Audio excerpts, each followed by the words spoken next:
Yes. Looks good. Okay, we are recording this session, so if anyone doesn't want to be recorded or you wish to view it later, there'll be a recording of it, so you can do that if you don't want to participate live. But welcome. So thank you. This is a different voice, but the same name, kind of running or starting to show off today. So I am Kevin Lopez. The other Kevin is Kevin Sullivan, so aptly put on the slide here, which is nice of him. And I'm relatively new but old to the Azure Intelligent Edge team. So today we're joined by Thomas Rodinger, and we're going to talk about Azure Intelligent Edge brief. That's our meeting today. So thanks again for everybody coming out. Kevin Sullivan is in the air right now, so just trying to kind of keep the show. The show must go on, per se. So we want to make sure that we're getting you folks all the information needed and kind of keep everything going. So without further ado, let's hop into some announcements. We have a couple items here. So today's agenda. So we're going to talk about the Intelligent Edge overview and news. That's a couple of announcements I'm going to make about some things that came out this week that are relatively new and exciting. And then today's focus area. Again, Thomas is going to talk to us about Azure StackFleetManagement. And we are kind of pushing things through quickly so that we can do a nice Q&A for you folks too, if you have any questions. Okay, so first and kind of really quickly, right? What is AIEB? 30-minute briefing. We want to make sure that we have sort of a specific area that we're going to talk about, each week. Nothing here is going to be NDA. We're just using sort of regular teams. So as somebody just did, thank you very much. Mute yourself. If you don't have anything, or if you got a dog that's potentially in the background like I do, once you're done asking your question or you're kind of waiting around, please keep it on mute so that, we don't pick up any background noise. And the recording will be at the same place at the AIEB channel, which is located down at the bottom right there. So thanks again for everyone for joining. And then again, we got some quick news. So a few updates. The GPUs are coming. So we're very excited to announce with NVIDIA about the GPUs coming to Azure DataBox Edge. And we'll have more about, by the way, we'll have more about all these things towards the end there. You see the big Ignite event that's going to be taking place. So the 4th through the 8th that will be at Ignite, we have lots of announcements coming, but this one was made, I think, this past week. There's also a minor update available for Azure Stack 1908. If you folks want to hop on the support and get over there for the hot fixes, that's available currently. And then one more thing is Mark Grimes. So as everybody knows, Mark Grimes does some awesome work. He does the Azure Stack Assessment blog. Is really good read. And if you're not familiar with Mark, I would definitely get to know some of the stuff that he's done. He's been doing different things on Stack and actually lots of different technologies for Microsoft for years. He's a really good speaker, kind of digs deep and goes into items for us to kind of help us to continue to learn.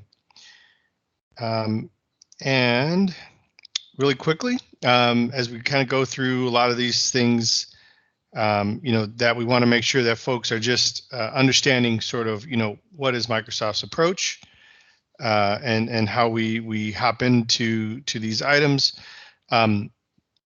With as far as like Azure Stack and the Azure approach with Intelligent Cloud and Intelligent Edge go, we have now, and we look back, a few years, we just really had Stack. Now we have a whole, set of Intelligent Edge items. The Edge is a very important role to Microsoft. I was listening to a recording yesterday where they're talking about these zettabytes of information and how 94% of it is basically at the edge. So we want to make sure that we're providing, ample opportunity for folks to reach their data, different ways of doing it to make sure that we can add these components together and make sure that we can provide that at the cloud, at the edge. A little bit about the devices really quickly. The controller, the IoT devices, edge devices. Thomas, am I butting into your territory here? No, all good, Kevin, go ahead. Okay. I just want to make sure. And really, what we want to focus on on this call primarily today are the edge appliances, Azure Stack in the cloud, and the edge cloud. So I don't want to take up too much time because I want to hit on to Thomas. So just kind of a really big overview.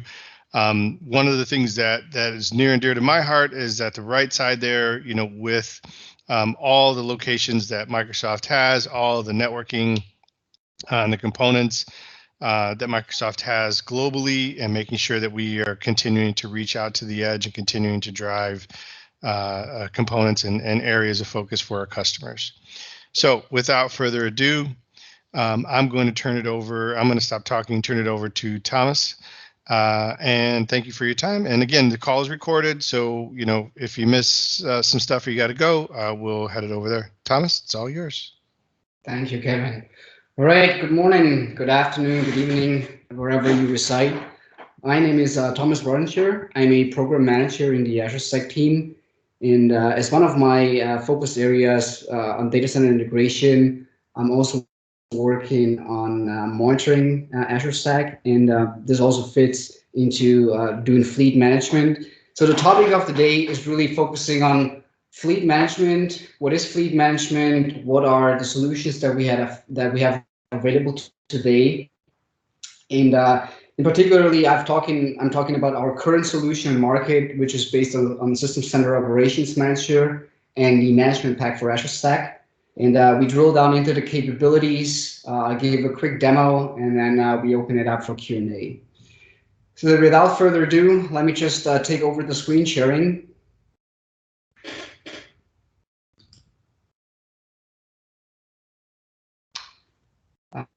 Kevin, could you quickly confirm that the screen sharing is coming up for you, that you can see it? I can, yes. Can everybody else? Yes. Perfect. All right. Good. Thank you. All right. So in many people view System Center Operations Manager as a traditional monitoring tool.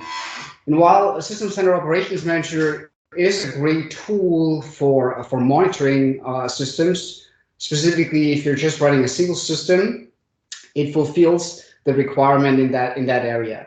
As soon as you move beyond a single system, or you have to manage multiple control planes, this is where the Management Pack for Azure Stack really plays out its strength.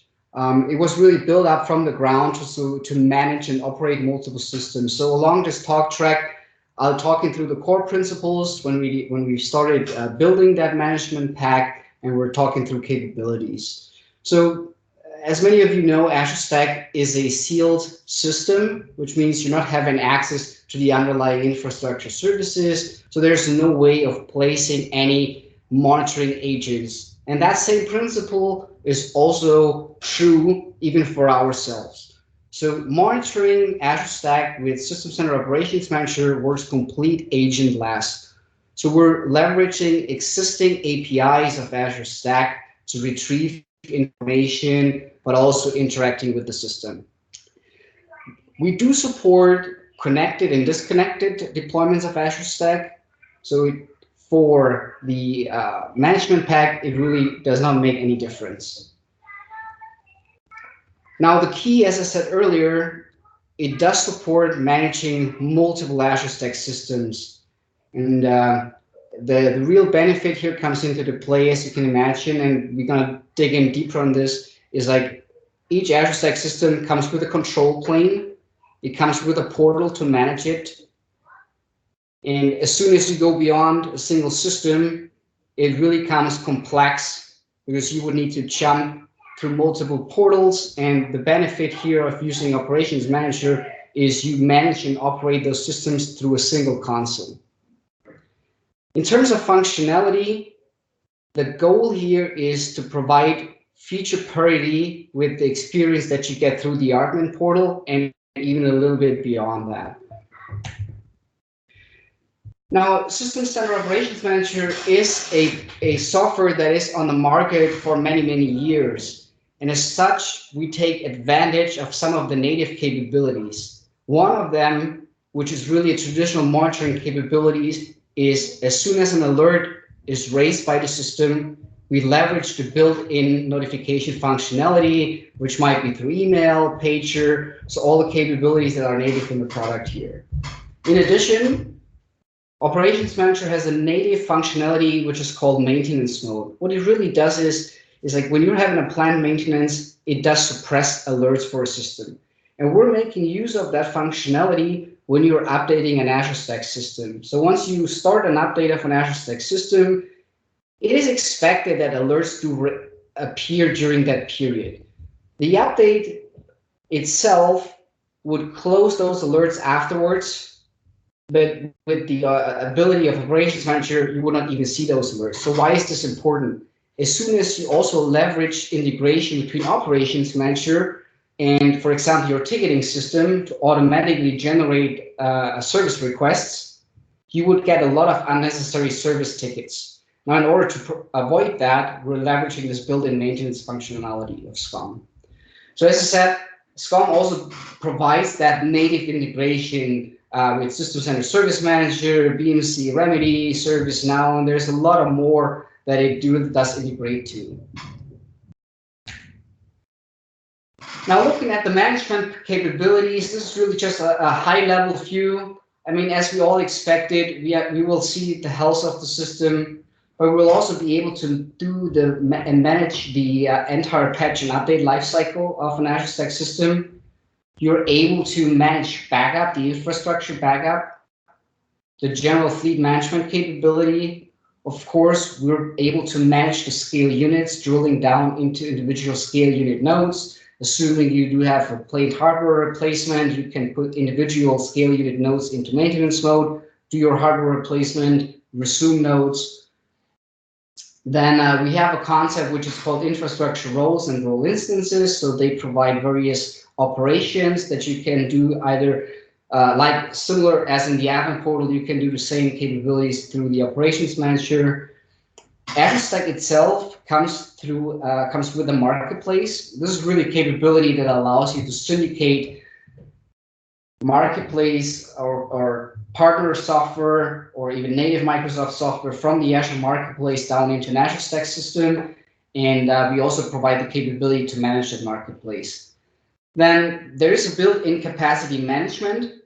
So for those of you who have seen and worked with an Azure Stack system, in the Azure Stack system, there is a real-time view of capacity, meaning like what's the memory consumption, what's the storage consumption, what's the IP consumption of a system with a live view. Now, again, here with Operations Manager, we're making use of the native data warehouse capabilities, which really translates into we store data over time. So you can really drill into the data based on time periods and understand how your capacity has been used over time. It also helps you making better forecast determinations based on past usage. Of course, there are performance views to understand, in particularly around storage. And an Azure Stack system out of the box comes with infrastructure as service capabilities, and then it's going to be expanded based on your service needs, like, for example, websites or modern web applications, and many other services. And particularly for the management pack here, we're supporting the monitoring and management of the app services for Azure Stack. Now, drilling into the specific capabilities when it comes really to managing multiple Azure Stack systems. So the management pack is currently tested and validated for up to 15 systems. So this is not a technical limitation, meaning you can add more, but this is just to how far we've done validation at this point in time. And then I talked you through the high levels in terms of capabilities, and all the capabilities that I've touched on are really enabled for managing up to those 50 systems. There's also a consistent design pattern through the UX of Operations Manager, which we're going to see here in a minute. It's really structured in like you pick a deployment, and while not supported today, deployment could exist of multiple regions. So today is a single region in Azure Stack, but architecturally it's built with even a future multi-region support in mind. So this is a consistent design pattern that you're going to see across all those different capabilities. And of course, it also allows to connect to what we call the privileged endpoint by going through the hardware lifecycle host.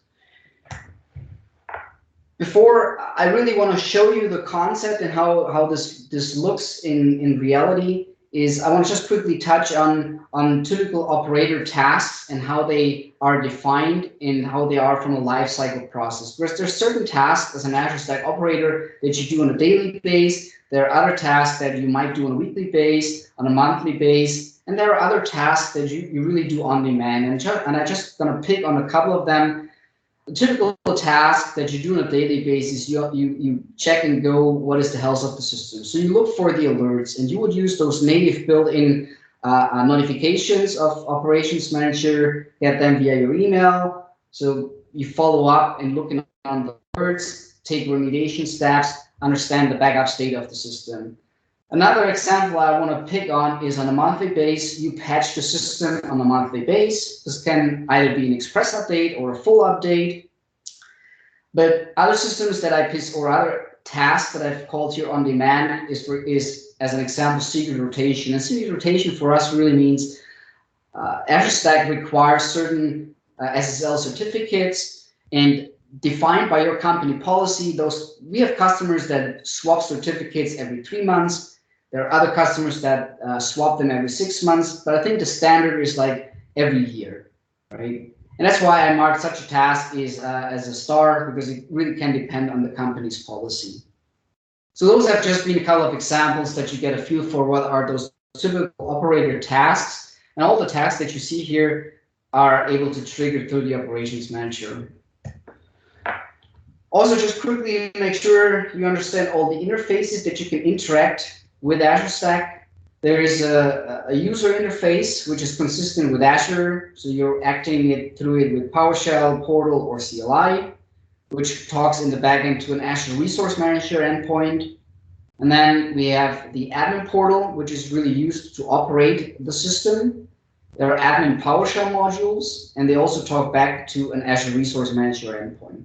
And this Azure Resource Manager endpoint for admin is important in the context of the management pack, because this is what the SCOM management pack talks to. So it's talking through that admin ARM endpoint. And this is something that has to be configured after the installation of the management pack. And then last but not least, there is a what we call a privileged endpoint. It's a PowerShell endpoint secured by GIA, which is by default what we call a locked mode. And with GIA, we only allow certain commandlets to be operated. And when you have to open up a support case in a two-way unlock mechanism through a token that you present to the Microsoft support team, and we give you back a token, this PowerShell session can be unlocked, and you get the full depth of commandlets available. This is really just making sure you are aware of all the interfaces. All right, with that, let me just very quickly bring up my connection here.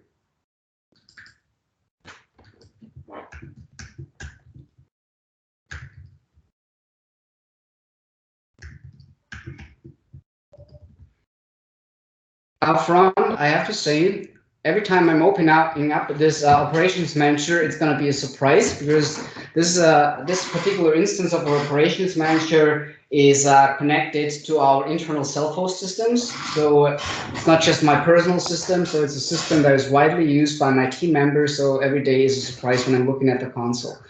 So as you can see, I've already imported the management pack for operations manager for Azure Stack. And what I want to start off is there is a dashboard which is called deployments. As you can see, this is really a pure list view of all the systems that I've added. And what you notice here is currently I'm managing 2 different systems. They all have an endpoint, and based on the URL admin management, this is just referring to this admin Azure Resource Manager endpoint that I've talked earlier. Of course, as I explained before, each system comes with a region. Today, it's a single region. You see one is called Shanghai, another one is Orlando. By default, I can already see if that maintenance mode is turned on for a particular region. So right now, we're looking good here. And before we drill in deeper, I want to quickly show you the configuration experience.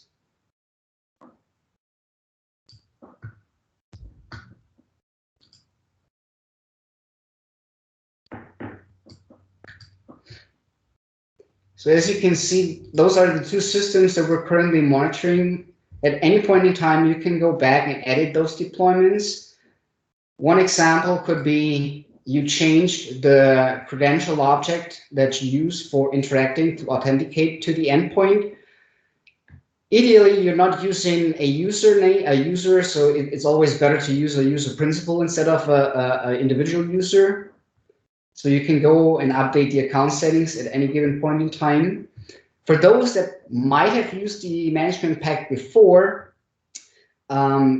the ability to manage additional resource provider like app services came in as an additional feature, and you have to just go back and enable that capability. And you see for this particular system, I've already enabled the functionality here. So as soon as you go and edit the deployment, it will update it, and it will then start discovering the app service endpoints. Now, I'm just going to quickly quit out here, and I want to just quickly show you how you end up adding a new environment is by adding endpoint. And we also do input check in here to make sure the syntax is correct, because this admin management is always hard-coded, so this is not changeable. What is changeable in individual per deployment is the ability to specify the region. So I can just pretend adding a Azure Stack Development Kit system where the region is always called local.azurestack.external, and then the region here is local. Click next. And this is where you specify the authentication mode, service principal, or a user principal. Important to note is that if your system is deployed as a disconnected system, for example, using ADFS, and this is really specific to ADFS, regardless if connected to the internet or not connected to the internet, is it only supports service principals for an ADFS-based deployment. And after that, you put in the credentials, and the system gets discovered.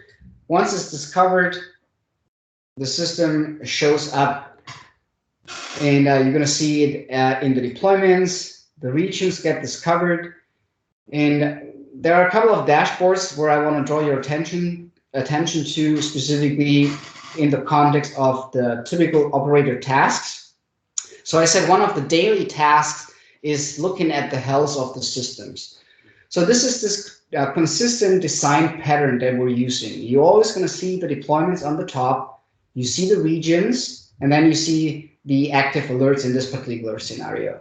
So I can obviously go ahead. So we started with the Orlando system. There's an Orlando region, and the alert view is now scoped to see all the alerts specific for the Orlando region for this particular deployment. And then, of course, I can flip over to the second system, select the Shanghai regions, and the alerts will be then scoped to be on the Shanghai system. Now, all those alerts, as I said before, are coming straight through the Azure Stack API. So they're always consistent with what you would see on the admin portal. Another dashboard I want to show you to execute tasks on a monthly basis is applying updates to a system. So again, you see the same design pattern, you see the deployment, you see the region, You see updates. So in this case, you see all the updates have already been applied. So there's no new update. So it's on the current latest level. But of course, when there is a new update, you can select the update and start applying the update out of System Center Operations Manager without the need to jump to a specific admin portal or use PowerShell and first connect to the specific environment. So you can do it easily out from a single console for multiple systems. Another area is backups. So you can always validate the state of the latest backup. So let's take a look on the Shanghai system. So you see there's way more updates or backups on this system.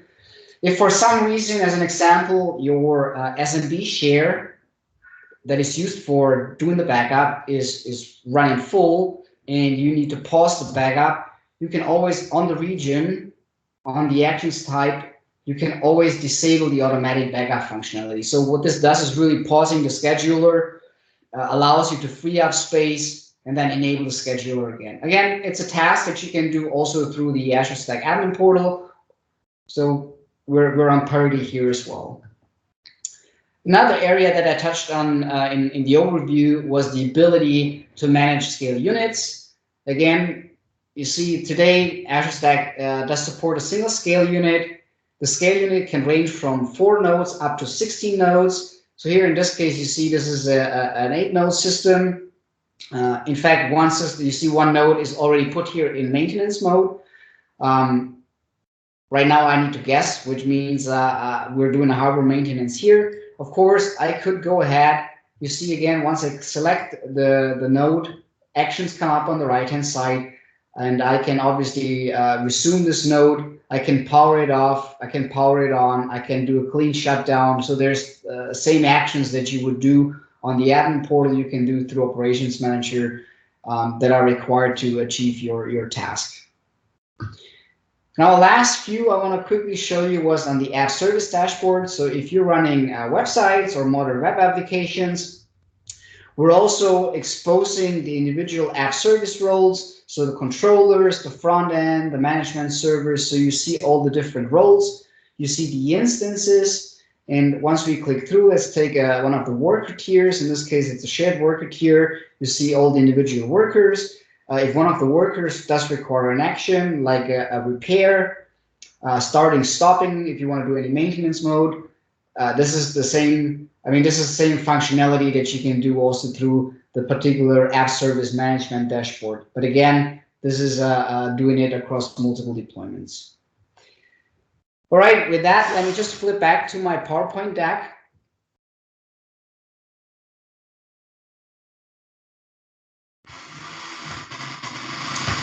So I talked through add-on RPs. So today it's the app service resource provider that we're going to support here. We're looking into, based on customer feedback, if we're going to need to expand that to also bring in monitoring for SQL or MySQL resource providers.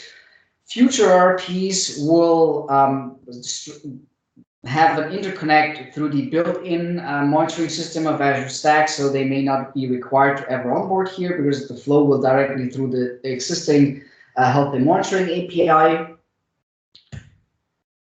The other part I want to just quickly touch on for the full picture. So everything I talked you through was focusing on managing and monitoring the infrastructure of an Azure Stack system and multiple Azure Stack systems.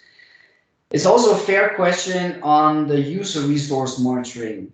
And here, thanks to the consistency between Azure and Azure Stack, you can leverage the Azure monitoring pack to do the monitoring of user resources like virtual machines, networking objects, VPNs, storage accounts. So this can all be achieved through the Azure Management Pack. And what we've done here is we've expanded the Azure Management Pack with the ability to modify the endpoints. So all you have to do is modify the endpoints to match your particular deployment. And at this point, the MP will discover all the user resources for a specific subscription. So if you have multiple subscription, it also supports monitoring multiple subscriptions. And with that, this is the content that I had for today. So hopefully you found this useful. I think, Kevin, correct me if I'm wrong, I think we should at least opening up for a minute or 2 minutes for questions. So if you have any questions, feel free to unmute or use the chat window, and we're more than happy to answer any of your questions. Yeah, thanks, Thomas. I realize we're a few minutes over. So thanks for those for sticking around. And if you do have a question, please type it in the chat window, say it out loud. We're here.